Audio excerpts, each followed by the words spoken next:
Da da da da da da da da. Beady ba ba ba ba ba bo. Beady ba ba ba bo. Yeah, 42nd Street. Do do do do. Beady ba ba ba. Beady ba ba ba ba ba. 42nd Street. Now little nifties from the 50s. Who in the street? Oh, now they but what did they do? Beady ba ba ba. Ah. Well, here we are in New York City, in the city streets. At the time we lived in this area, we had to find a street where the sidewalk wasn't broken up.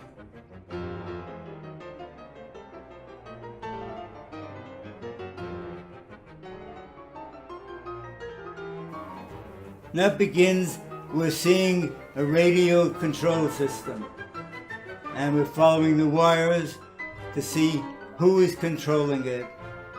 Here's all the equipment. You notice there's quite a bit. Now the reason why that's light is being sparkled, that's a vacuum tube, and it's the control tube. Now here we see an airplane is flying, and we want to try to control it. We can make it loop, and then we're going to bring it in for a landing. Now the question is, how well can we control this airplane? It's not one of ours.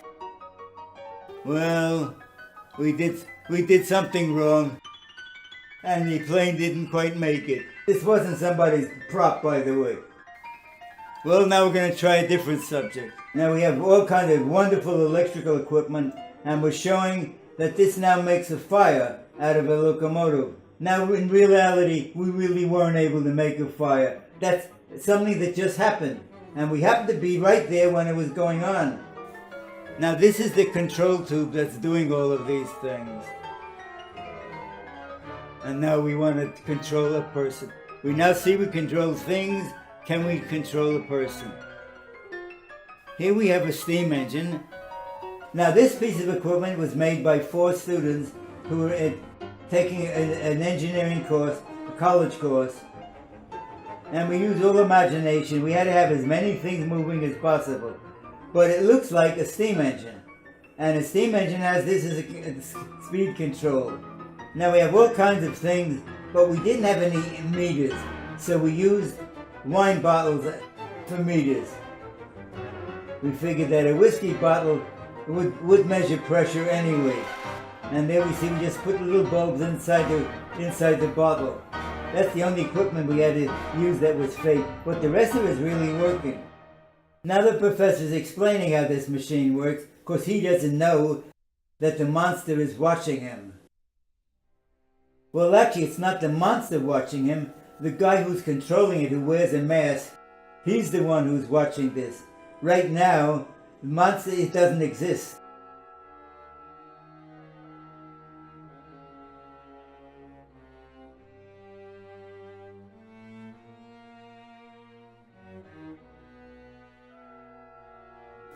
Right now, these are people that happen to be on the scene. By the way, this people is me.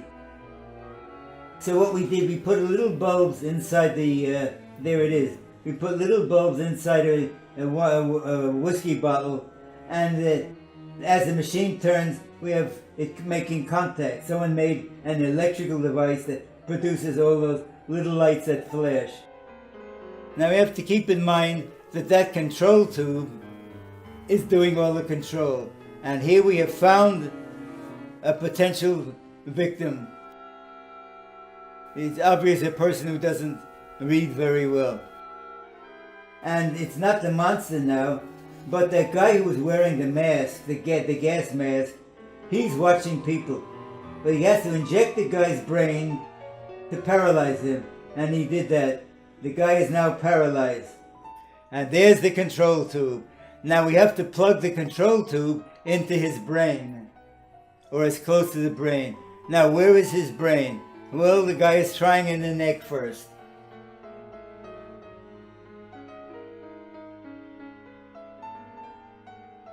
So now we'll see, can he control the person?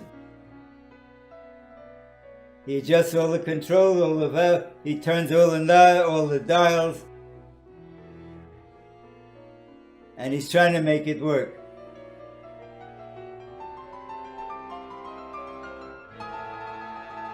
He's got to see if he can make the human being move now.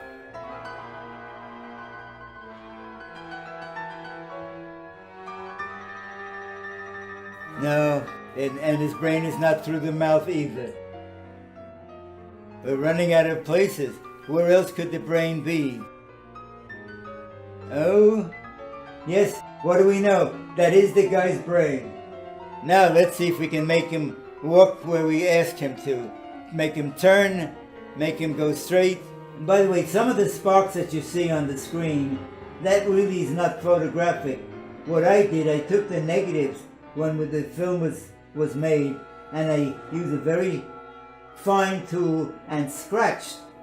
You can scratch the film off because the film is on one side of the film, and the film is quite soft, so you could scrape it, and that's what I did. I made all these scratches, and so it looks like flames and all kinds of things. Oh, I think he got out of control.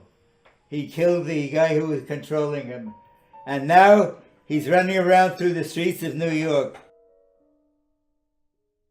And he's a monster with no conscience. He's out to kill whoever he can grab hold of.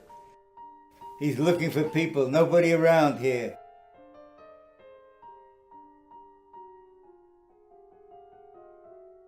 He's got to find a new victim. Well, the monster found a victim. Now this little boy happened to walk by while we were doing this film. So we asked him would he mind being the star of the show for this scene. And oh, he loved doing it. I don't think anybody would object to being an actor. But we joked around, we told everybody he's really not a little boy, he's an old man dressed up like a little boy. And now the monster's after this guy, who's heavily armed. He's firing pistols. Can he kill the monster? Oh, he's got direct hits. He's really shooting. Oh boy, he's trying to kill the monster. He's shooting him again and again and again. And the monster is hurt. Oh, he's hurt. I guess he didn't have enough bullets.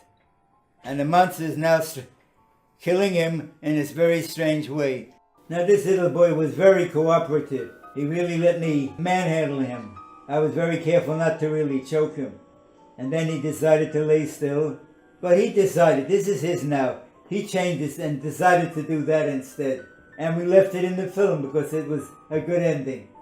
Because we don't like to really kill people. Now this is one of the people I knew very well. He lived in the same building where I lived. And he was a camera fiend. And he had all kinds of cameras. So he supplied all the camera equipment. Well, now the monster's looking for another victim.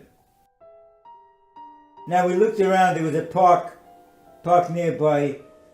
And this park had just the right topography. It had the mountains, hills, and you could see buildings in the background, so you knew we were high up. Now we let rocks fall down, so that's how this guy gets attention.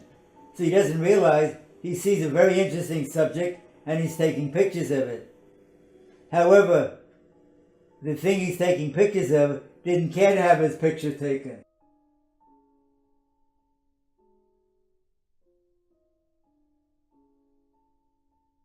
He's making an escape. Oh, the monster's after that guy.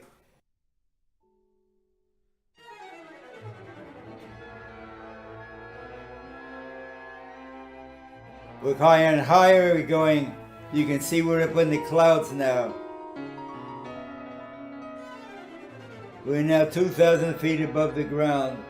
Way, way, way up. And they're still climbing. That poor guy is trying to get away from the monster. He doesn't know the monster can climb up mountains. Oh, now we're inside a cloud. Now what is making this we put something over in front of the lens so that it gave the impression that we're high up in the altitude, but we really were not in the cloud. Yes, we were high up, but only 6 stories. We just got a piece of glass that was slightly fogged.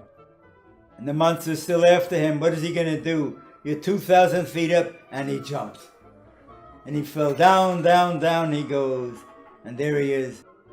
Monster didn't get a chance to kill him, though. The guy killed himself.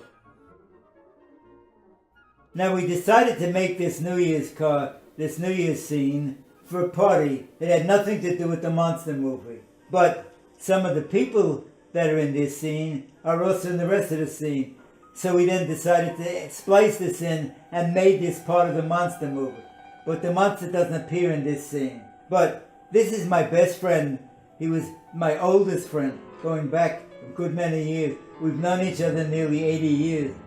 And I still communicate with him. He's my age. He's also 90. He wasn't 90 then, of course.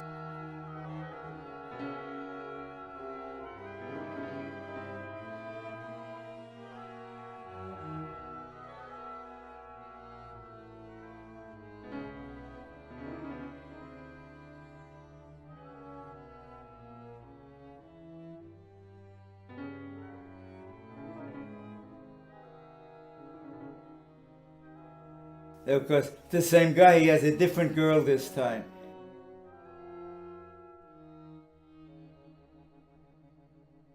And he's going to show you how strong he is. Now, what do you think of that? Now, this lady is the sister of the guy who had all the lenses and the cameras. I said it's hard to get people who are willing to make this movie, particularly since we didn't offer any salary for it. And now they're taking for a walk, and he's going to show him he's an acrobat. Watch what he can do. And he was really able to do that. So he's showing off. This is the same guy who owned all the camera stuff. And he decided he wanted to be in the scene. Now we're with the monster. Now we're back to the monster. And he wanted to pick the dandelions and be tough about it. I don't know how you can show that you're tough with a dandelion.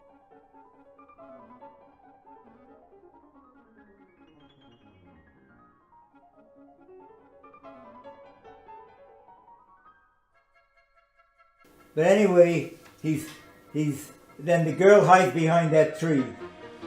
You can see that it doesn't offer too much protection.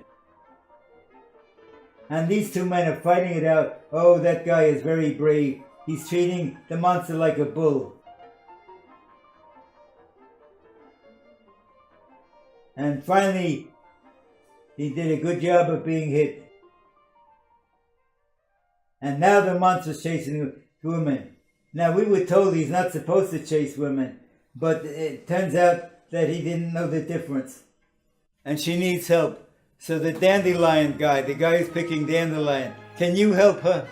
Remember, this guy was picking dandelion. That's about as strong he is. But he has a dandelion and he blows it at the monster which killed him. Oh, so he's very happy. So he killed the monster with a dandelion.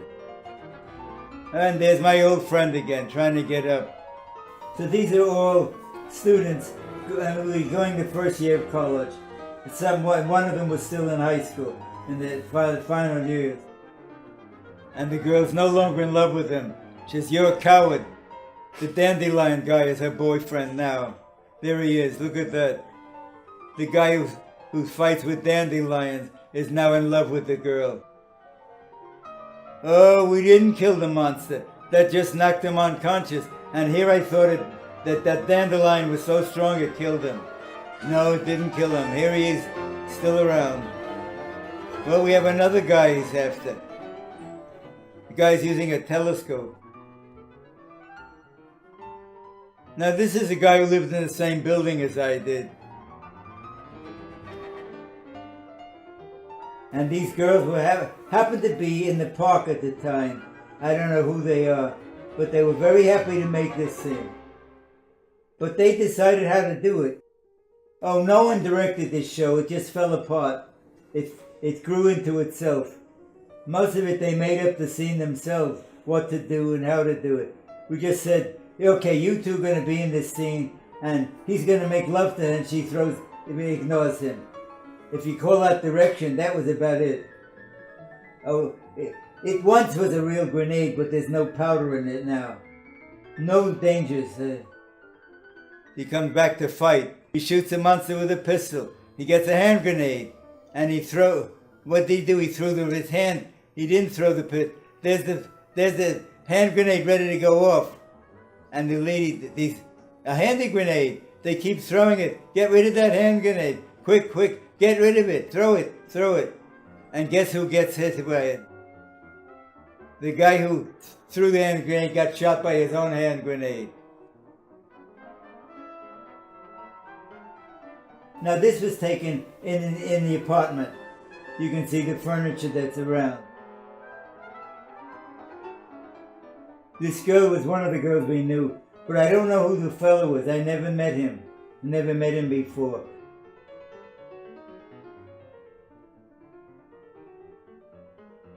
And along comes the hero. Now this is another one of my very old friends. He's ready to fight the guy. The guy wears glasses. So what did the guy say? Took off his glasses. And they're fighting.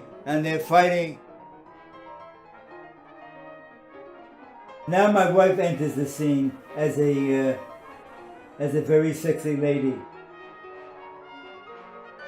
And she made up the scene. And now there's my friend again, and he's making love to the girl who was being monstered by.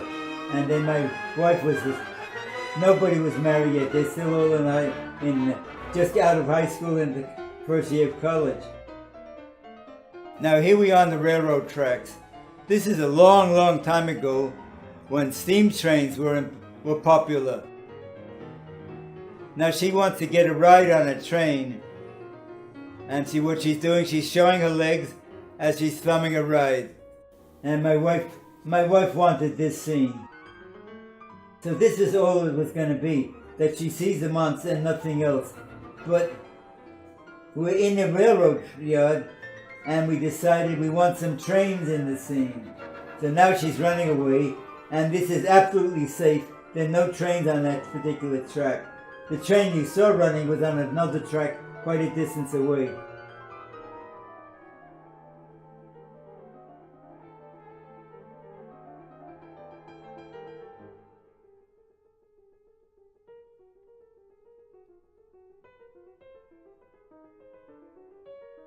This train is now backing up.